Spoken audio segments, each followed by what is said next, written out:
I joined the Army in 1982, and I enlisted as a administrative specialist. So, because I was going to pursue a career in accounting. And what happened was, after I finished my training, they came into my classroom when I was learning how to type up memorandums and asked me, did I know anybody that would be interested in serving in the Washington, D.C. area? So I accepted that, and I was stationed near the Pentagon for my first duty station. So I went to basic training, and then I went back home. And while I was working in that area, I ran into some officers, and because I had a college background, they thought that I would be a good lieutenant.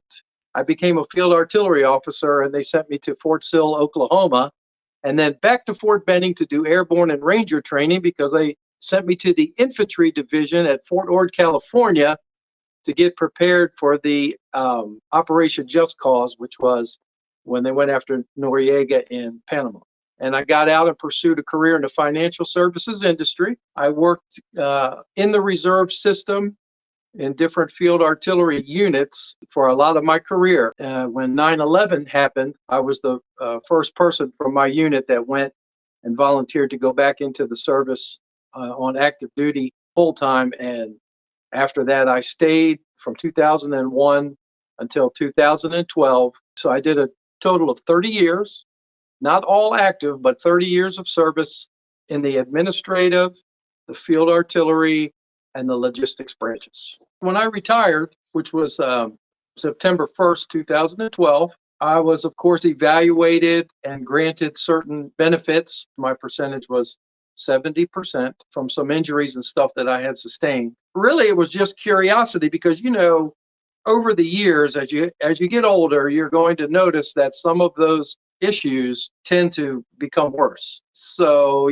those aches and pains and the things that could be related to your prior service will happen. And so I was just curious, and because of the explosion in social media, I kept seeing a lot of advertisements and a lot of different firms offering services. And to be honest with you, I knew that I didn't have to use anyone, but because I really didn't want to get involved in the paperwork and the filing because of some, prior issues and experience with the VA, I decided to give you guys a try. There was actually another person prior to me contacting you that I did speak with. I wasn't really excited or satisfied with the things that he told me, and he didn't act like he was really that interested. So I let it go.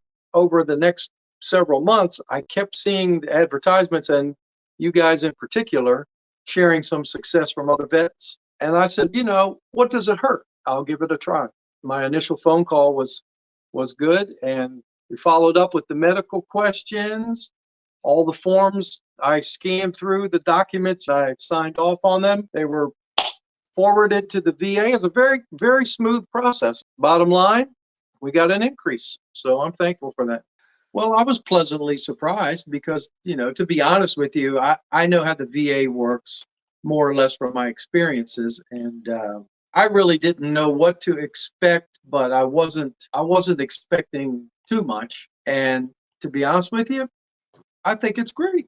And I've talked to people that have told me, it took them years to go through a process to get an increase from such and such to such and such. And I believe it, but I was pleasantly surprised and fully satisfied with the service. And I wouldn't hesitate to recommend you guys to anyone. You guys were very good. You followed up all the time. I got a call at least bi-weekly to either ask me, had I heard anything, or that you were monitoring it and would get in touch with me if you heard anything, and to tell me that, that the process was ongoing and we just had to wait. And then eventually, just last week, or earlier this week, I received a decision letter from the VA. Fortunately, due to the efforts on your company's part, they successfully added an increase from my percentages from 70 to 90%, which is, that's a bit of a difference. And I felt like it was worthwhile, and I was very appreciative, and I consider that a success.